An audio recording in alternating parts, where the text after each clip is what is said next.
இது 4ஆம் இடத்த ராசிக்கு பார்க்குறதா லக்னத்துக்கு பார்க்குறதா? லக்னம் என்பது உயிர், ராசி என்பது உடல். உடலுக்கு வீடு கிடையாது, உயிருக்குத்தான் வீடு. அப்போ உங்களுடைய லக்னத்திலிருந்து 4ஆம் வீட்டை தான் நீங்கள் பார்க்கணும். உங்கள் லக்னத்துக்கு 4ஆம் அதிபதி சித்திர நட்சத்திரத்தில் இது விழுந்துட்டா கூட பிறந்த சகோதரனுக்கு சகோதரிகளுக்கு இடத்தை பிரித்து கொடுக்காத விஷயம், அடுத்தவங்க கிட்ட நல்ல ரத்தத்தை உறிஞ்சி வேலை வாங்குற அளவுக்கு வேலை வாங்கிட்டு அவங்களுக்கு போதிய அளவுக்கு வருமானம் கொடுக்காம போனது, இந்த தோஷத்தின் மூலமாக அவங்களுக்கு ஒரு நிலையான சொத்து அப்படிங்கிறது வீடுங்கிறது அமையறதில்லை. அதுதான் அந்த கர்மா தோஷம்.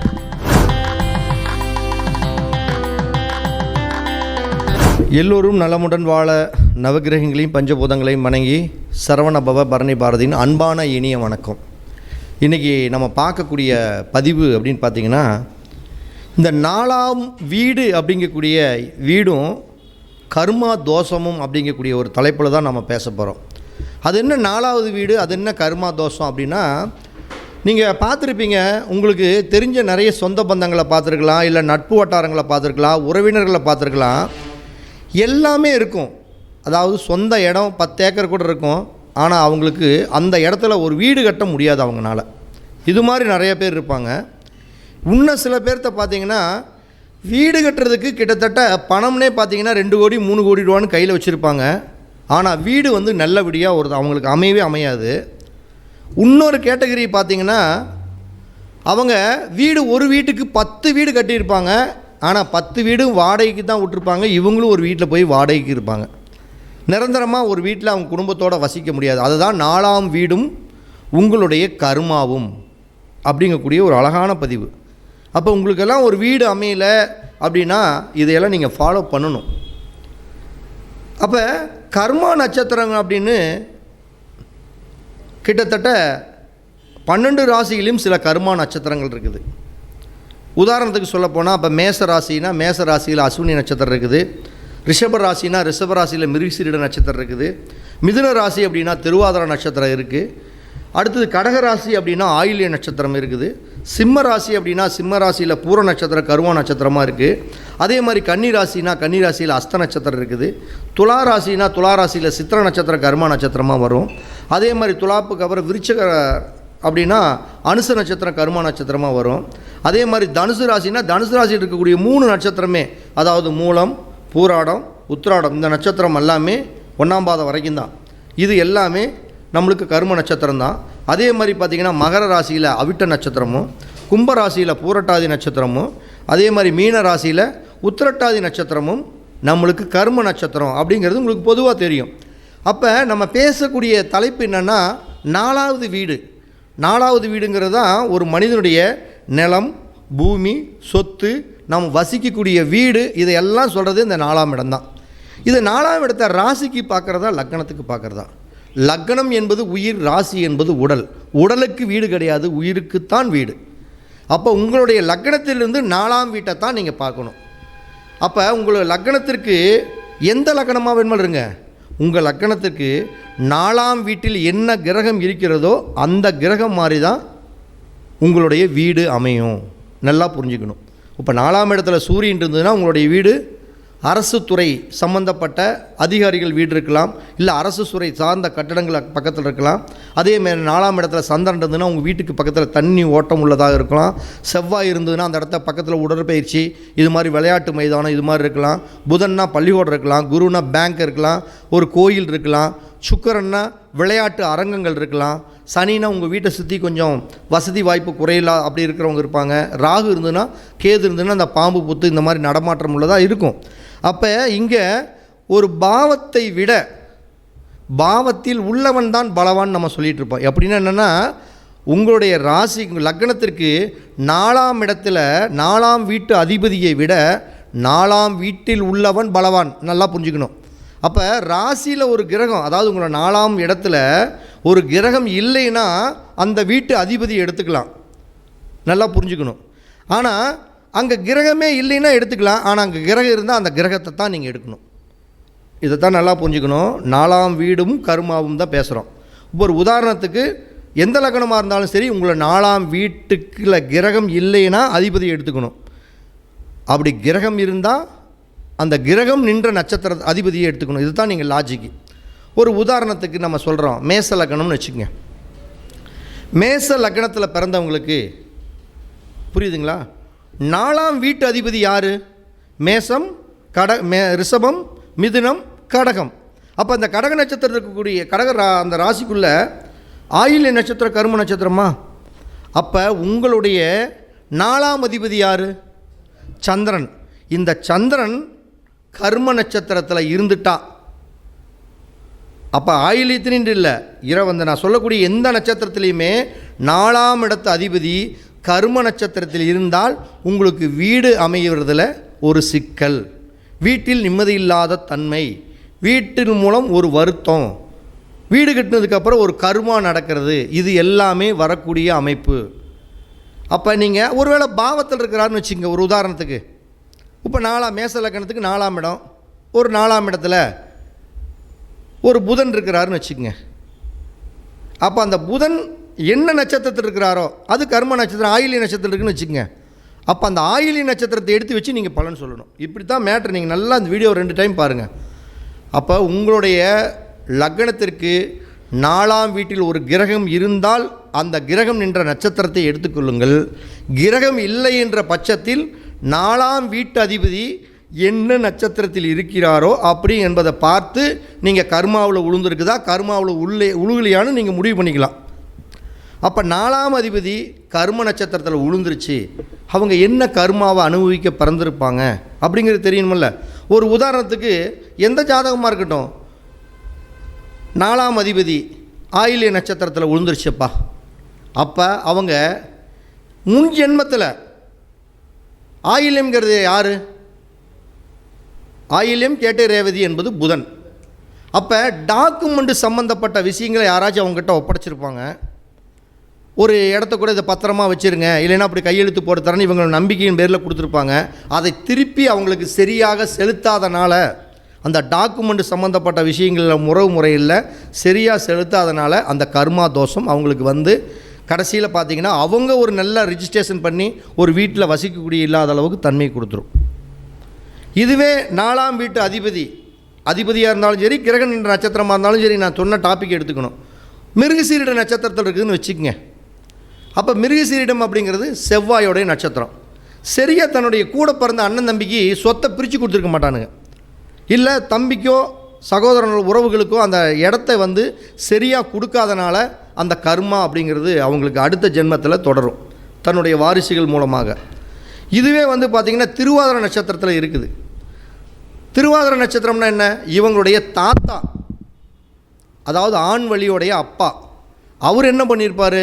தன்னுடைய சொத்தை சரியாக பிரித்து கொடுத்துருக்க மாட்டார், அல்லது அந்த இடத்துல பாம்பு புத்த அழிச்ச தோஷம் இருக்கும். பாம்பு புத்த அந்த இடத்துல அவங்க தாத்தா காலத்தில் அந்த பாம்பு புத்தை அழித்து அந்த கர்மாக்களை அவர் உருவாக்கி இருப்பாங்க.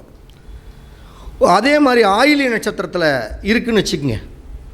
ஆயில்யம்ங்கிறதும் ஒரு விதத்தில் புதனுடைய நட்சத்திரம் தான். இந்த டாக்குமெண்ட் சம்மந்தப்பட்டது, இப்போ கூட பிறந்த இந்த மாமன் வழி உறவுகள்கிட்டலாம் கொஞ்சம் பணத்தை வாங்கிட்டு சரியாக கொடுக்காம ஏமாத்திடுறது, இப்படிப்பட்ட பிரச்சனையினால் அவங்களுக்கு ஒரு நல்ல வீடு அமையாமல் போகும். அதுக்கடுத்து வந்து ஒன்றும் இல்லை, பூர நட்சத்திரத்தில் இருக்குதுன்னு வச்சுக்கோங்க.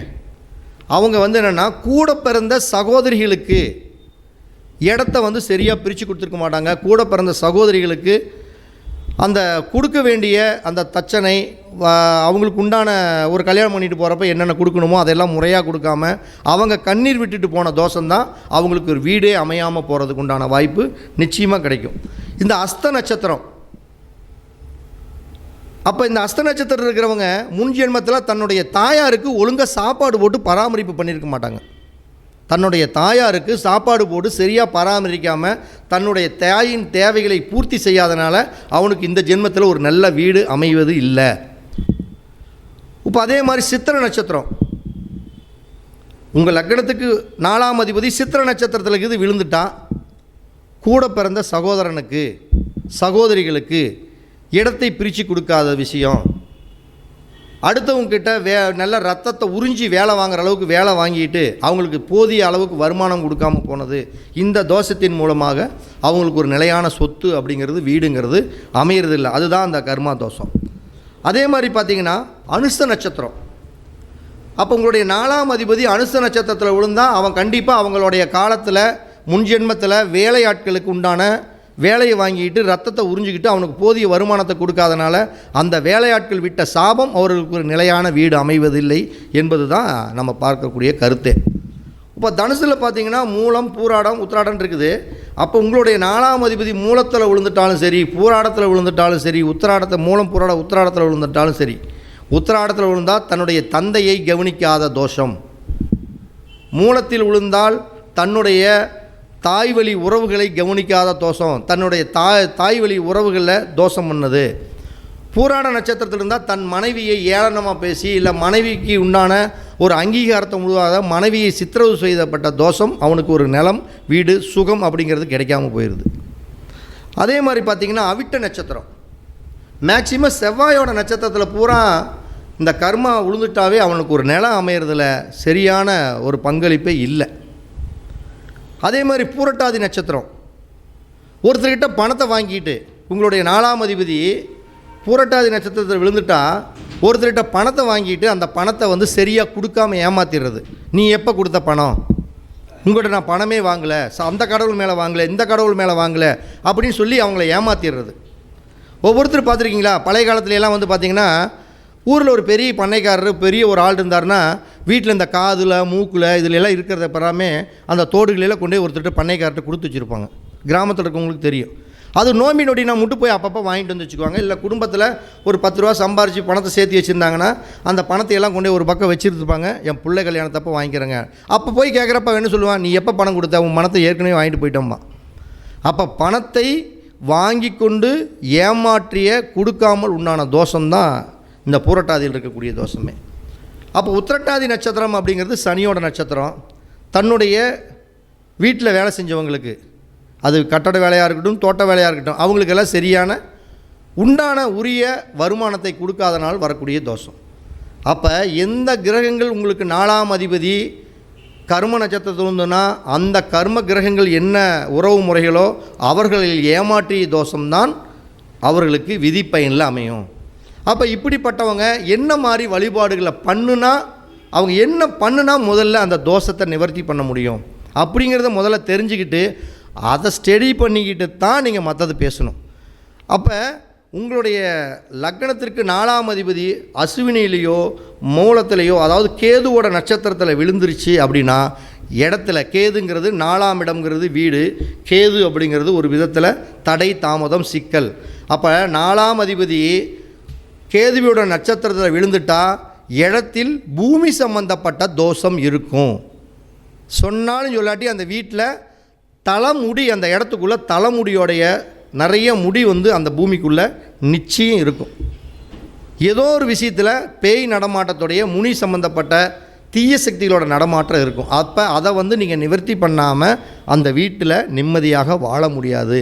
அந்த சல்லி தோசை அப்படிங்கக்கூடிய அந்த தோஷத்துக்குண்டான நிவர்த்தியை பண்ணிக்கிட்டு தான் நீங்கள் நிச்சயமாக பண்ணணும். இப்போ அதே மாதிரி மிருகசீரிட நட்சத்திரம் செவ்வாயோட நட்சத்திரத்தில் இது இந்த கர்மம் அப்படிங்கிறது உளுந்துருச்சு அப்படின்னா நீங்கள் முதல்ல உங்களுடைய தம்பிக்கு வீடு கட்டுறதுக்கு ஏதாச்சும் ஒரு சப்போர்ட் பண்ணுங்கள். உங்களுடைய தம்பிக்கோ அண்ணனுக்கோ வீடு கட்டுறதுக்கு ஏதோ ஒரு சப்போர்ட் பண்ணி பொருளாதார ரீதியாக அவனை கொண்டே உட்கார வைக்கிறதுக்கு ஒரு அழகு பார்த்தீங்கன்னா உங்களுக்கு இயற்கையாகவே ஒரு வீடு அப்படிங்கிறது கண்டிப்பாக அமையும். அதே மாதிரி பார்த்தீங்கன்னா ராகுவோட நட்சத்திரத்தில் விழுந்துருச்சு. என்ன ராகுவோட நட்சத்திரம் என்ன, திருவாதிரை. அப்போ அந்த இடத்துல ராகு இருந்தாலும் சரி, கேது இருந்தாலும் சரி, இப்போ 4ஆம் இடத்துல ராகு இருந்ததுன்னா அந்த பாம்பு நெளிஞ்சிக்கிட்டே தான் போயிட்டுருக்கும். அப்போ அவங்களுக்கு வீடு வந்து ஒரு நிலையாக இருக்காது, நெளிஞ்சிக்கிட்டே போயிடும். அப்போ அதுவும் ஒரு விதத்தில் சல்லியம் சம்பந்தப்பட்ட தோஷம். பக்கத்தில் பார்த்திங்கன்னா பாம்பு புத்து நிச்சயமாக இருக்கும், இல்லைன்னா கரையாம்புத்துனாச்சும் இருக்கும். அவங்க இடத்துல கரையாம்புத்து இருக்கும். அப்போ அவங்க வீடு கட்டுறதுக்கு முன்னாடி பாம்பு புத்துக்கு ஒரு அபிஷேகத்தை பண்ணிவிட்டு ஒரு ரத்தக்காவை கொடுத்துட்டு அதுக்கப்புறம் ஒரு வீட்டு வேலையை ஆரம்பிச்சிங்கன்னா மட்டும்தான் அந்த கர்மா தோஷத்தின் மூலமாக நிவர்த்தி செய்து அவங்க ஒரு வீட்டை அமைக்க முடியும். அதே மாதிரி பார்த்திங்கன்னா சந்திரனோட நட்சத்திரம். அப்போ உங்கள் இடத்துல ஒரு கர்மா இருக்குது இந்த சந்திரனோட நட்சத்திரத்தில் இருக்கிறவங்களுக்கு எல்லாமே அப்படின்னா உங்கள் இடத்துல உங்கள் அம்மாவை கூட்டிகிட்டு வந்து முதல்ல பூமி பூட போட சொல்கிறப்ப அம்மாவை தான் துவக்கி வைக்க சொல்லி அம்மா மூலம் ஆசீர்வாதம் வாங்கிட்டு அம்மா கையால் அக்கம் பக்கத்தில் இருக்கவங்களுக்கெல்லாம் ஒரு அன்னதானத்தை பண்ணிவிட்டு ஒரு வீட்டு வேலையை துவங்கினீங்கன்னா அந்த வீடு அப்படிங்கிறது அந்த கர்மா தோஷம் விலகி வீட்டை ஏற்பாடு பண்ணுறதுக்கு உண்டான வாய்ப்பாக இருக்கும். இதே மாதிரி சனியோட நட்சத்திரமெல்லாம் இருக்குதுல்ல, உத்திரட்டாதி இதெல்லாம். அப்போ சனியோட நட்சத்திரம் உங்களுக்கு கர்மா நட்சத்திரமாக வந்துட்டால் அது அனுசமாக இருக்கலாம், இதெல்லாமே உத்திரட்டாதியாக இருக்கலாம். அப்போ உங்கள் வீட்டில் இருக்கவங்களுக்கு முதல்ல வீடு கட்டுறதுக்கு ஒரு உதவி பண்ணுங்கள். உங்களுக்கு வேலை உங்களுக்கு அமையுதோ இல்லையோ, உங்கள்கிட்ட தோட்டத்தில் வேலை செய்கிறவங்க இல்லை வேலையாளாக இருக்கிறவங்களுக்கு ஒரு சின்ன வீடு கட்டுறதுக்கு உண்டான தேவைகளை பூர்த்தி செஞ்சிங்கன்னா உங்களுக்கு வீடு அமையும். அதான் பழமொழி சொல்கிறாங்கல்ல, தாம்புள்ள ஊராம்பிள்ளையை ஊட்டி வளர்த்தா தாம்புள்ள தானாக வளருங்கிற மாதிரி அது பழமொழியே இதுதான். அப்போ நம்மளுக்கு ஒரு காரியம் நடக்கணும் அப்படின்னம்னா எந்த கிரகங்கள் கர்மாவில் விழுந்திருக்குதோ அந்த கிரகங்களுக்கு முதல்ல உட்கார வச்சுட்டு நம்ம உட்கார்ந்தோம்னா அந்த வீடு அப்படிங்கிறது சுபிட்சமாக வரும். அப்போ நீங்கள் நல்லா தெரிஞ்சுக்கணும், உங்களுடைய 4ஆம் அதிபதி கர்மா நட்சத்திரத்தில் விழுந்ததுன்னா அந்த கிரகக்கார உறவுகளுக்கு ஒரு நிலையான ஒரு அங்கீகாரத்தை உருவாக்கி உட்கார வச்சுட்டு நீங்கள் வீட்டை கட்டினா மட்டும்தான் நீங்கள் ஜெயிக்க முடியுமே தவிர, இல்லைன்னா கண்டிப்பாக ஒரு வீடு அப்படிங்கிறது உங்களால் சொத்து எவ்வளோ சொத்து இருந்தாலும் அமையவே அமையாது. அதே மாதிரி 4ஆம் இடத்துல கேது, 4ஆம் இடத்துல ராகு, மாந்தி அல்லது 4ஆம் இடத்து அதிபதி ராகுவோட நட்சத்திரத்தில் இருந்துட்டாலும் சரி, கேதுவோட நட்சத்திரத்தில் இருந்துட்டாலும் சரி, மாந்தி 4ஆம் அதிபதி நட்சத்திரமாக வந்துட்டாலும் சரி, கண்டிப்பாக இந்த பூமி சம்பந்தப்பட்ட தோஷங்களை நிவர்த்தி பண்ணாமல் அவர்களுக்கு ஒரு நிலையான வீடு அமையவே அமையாது அப்படிங்கிறது தான் என்னோடய கருத்து.